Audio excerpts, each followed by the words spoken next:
Assalamualaikum warahmatullahi wabarakatuh. Salam hormat sahabatku semuanya dimanapun saudara berada. Seperti biasa yang belum subscribe channel yang paling mantap ini kawan. Nah ini lagi heboh ya, netizen khususnya di Indonesia lagi mendiskusikan terkait kenapa Rusia tidak ikut berperang membantu Iran.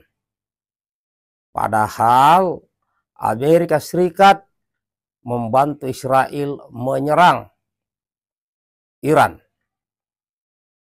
Tidak sedikit ya, rata-rata netizen Indonesia berharap agar Cina dan Rusia membantu Iran untuk berperang melawan Israel dan Amerika. Tapi nyatanya tidak demikian kawan. Ya, karena kita ketahui bersama bahwa salah satu alasan Mr. Putin Rusia tidak ikut membantu Iran dalam menyerang Israel dan Amerika adalah karena sekitar 2 juta penduduk Israel itu berbahasa Rusia. Itu alasannya.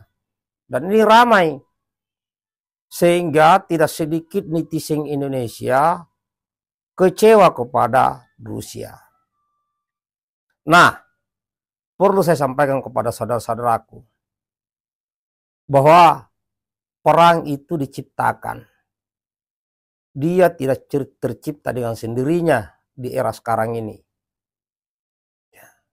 Saya kasih dulu gambaran secara umumnya. Kenapa perang ini tercipta dan diciptakan oleh sekelompok orang. Ya. Yang pertama adalah agar pabrik-pabrik senjata di dunia ini laku keras. Yang kedua, untuk ikut mau mengambil alih sumber daya alam sebuah negara, khususnya negara-negara lemah. Itu yang kedua. Nah, yang ketiga adalah orang bilang unjuk kekuatan. Jadi dimanapun ada perang, coba kalian lihat, ya di Timur Tengah, misalnya di Suriah, di mana ada Amerika di situ pasti ada Rusia, dan mereka pasti berlawanan, tidak bersekutu. Ini saya kasih gambaran dulu. Jadi Rusia memihak kepada salah satu kelompok, Amerika memihak kepada salah satu kelompok, dan mereka memiliki sekutu. Dan dijadikan negara Suriah sebagai ladang atau tempat pertempuran. Nah, otomatis di situ Suriah dipaksa untuk membeli senjata untuk memperkuat negaranya.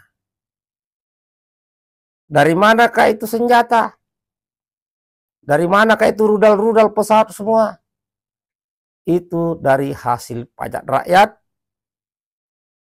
dan tentunya dari sumber daya alam. Nah, jadi keuntungan daripada negara-negara besar ini adalah pabrik senjata mereka laku. Amerika punya pabrik alutsista, Rusia punya, Eropa punya. Laku laris manis itu. Terus minyaknya dikelola bersama. Minyaknya Suriah ini dikelola oleh swastanya Rusia, Amerika, Cina di situ. Sedangkan rakyat Suriah itu adalah menderita. Kenapa ini terjadi? Biasanya negara-negara yang dijadikan ladang peperangan ini adalah pemimpinnya itu dijadikan boneka. Pemimpinnya ini tidak memiliki jiwa nasionalisme. Pemimpinnya ini tidak bisa merangkul rakyatnya. Makanya rakyatnya terpecah belah, disitulah asing masuk. Nah, dikaitkan dengan perang Iran, Israel. Nah, ini adalah sambil uji coba senjata, ya, uji coba senjata yang sudah lama dibuat, sambil dilihat oleh dunia internasional. Contoh, Amerika menyerang pusat nuklir di beberapa titik di Iran dan diklaim berhasil. Nah, otomatis dunia melihat, wih, hebatnya ini pesawatnya Amerika, pesawat siluman. Nah, laris lagi itu pesawat, laku lagi. Nah, dulu ya Israel ini kan yang dibanggakan Iron Dome, ya, apa itu kuba emasnya. Jadi tidak bisa dimasuki rudal karena ada perlindungannya. Ya, Iron Dome kan namanya itu. Nah, beberapa negara kan udah mulai juga mau beli. Nah, itu karena lawannya Palestina. Setelah diserang Israel, bobol juga. Nah, nanti senjata Israel ini dilirik juga dunia. Wih, hebat di senjatanya ini. Jadi lagi Rusia Iran. Jadi bobol oleh rudalnya Iran. Nah, nanti ada yang lirik itu rudalnya Iran karena hebat. Bisa menerobos perlindungannya Israel. Dan kita ketahui bersama bahwa ada beberapa senjata canggih, rudal canggih milik Iran itu dibeli ke Rusia. Nah, Rusia ini kan tidak bisa dia tahu seperti apa sebenarnya rudal yang dia buat itu kalau tidak diuji coba. Ya diuji coba oleh Iran. Ya kan, ada Su-400 dan sebagainya, termasuk pesawat. Jadi pesawat itu kan mahal buatnya. Jadi kalau tidak ada yang beli, ya rugilah itu pabriknya. Rugilah investornya, rugilah itu pengusahanya itu. Pengusaha ya. Maka setelah dipakai, harus setelah dibuat, harus dipakai. Diuji cobalah perang antar negara. Seperti viralnya beberapa waktu lalu, Pakistan dengan India, ya, baku serang udara. India mengklaim pesawatnya pesawat canggih dari Eropa.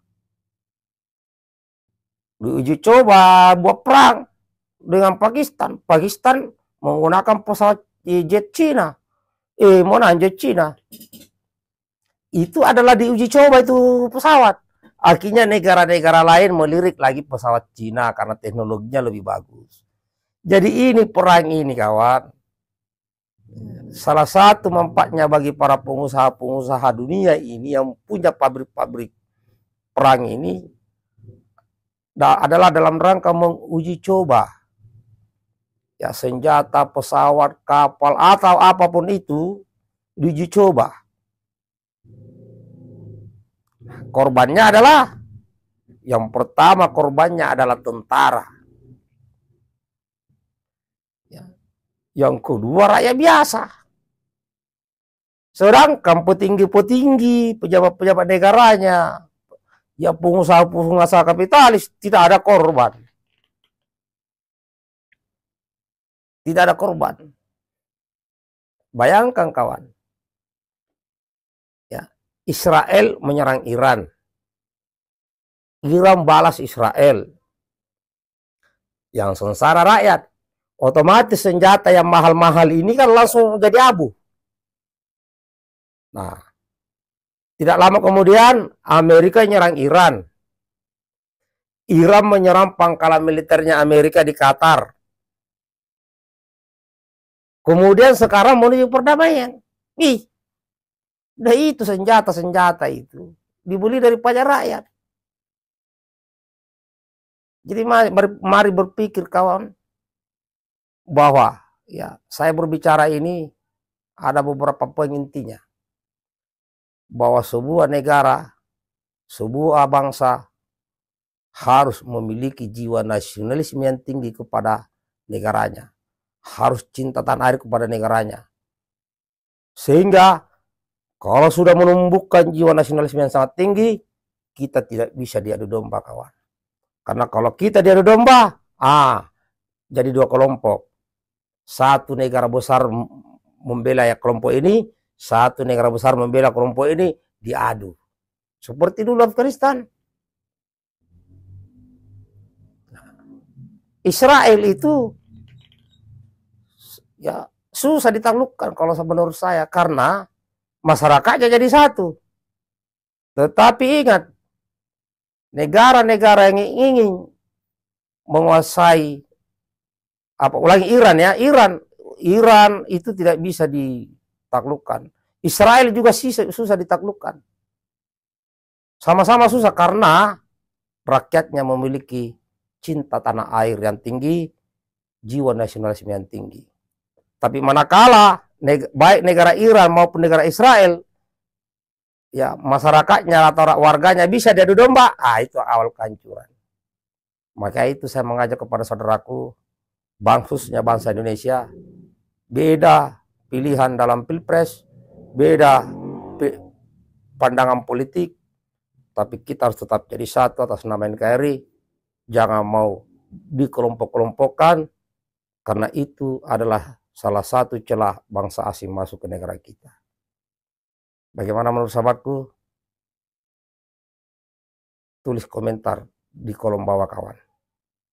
Tambahkan kalau saya kurang, dan kalau saya kelebihan tolong dikurangi. Sip. Assalamualaikum warahmatullahi wabarakatuh. NKRI harga mati.